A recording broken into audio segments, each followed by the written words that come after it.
আসসালামু আলাইকুম, সবাই কেমন আছেন? আশা করি ভালো আছেন। এখন যেহেতু কাঁচা আমের সিজন, তো সবাই কাঁচা আমের সিজনে কাঁচা আম মাখা খেতে চায় এবং খেতে পছন্দ করে। তো এখানে ভাইয়েরা আম পাড়ছিল গাছ থেকে কাঁচা আম। সেই কাঁচা আমগুলো বাসায় নিয়ে এসেছিল।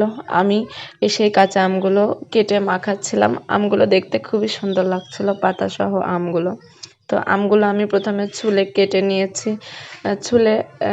এবং ধুয়ে নিয়েছি। তারপরে এই আমগুলো কাটছিলাম এখানে। এভাবে আমগুলো কাটতে খুবই ভালো লাগছিল, দেখতে অনেক সুন্দর লাগছিল এবং আমগুলো খুবই পাতলা পাতলা হচ্ছিল। তারপরে এক এক করে কয়েকটা আম আমি কেটে নিলাম। কেটে নেওয়ার পরে আমগুলো কাঁচামরিচ, লবণ এবং খুবই সুন্দর লাগছে আমগুলো দেখতে। তারপরে আমি এই আমগুলো কাঁচা মরিচ, লবণ দিয়ে চটকিয়ে মাখাচ্ছিলাম। মাখানোর সময় দেখলে সত্যি জিভে জল এসে যায়। খুবই টেস্ট হয়েছিল আমগুলো খেতে। সবাইকে ধন্যবাদ ভিডিওটি শেষ পর্যন্ত দেখার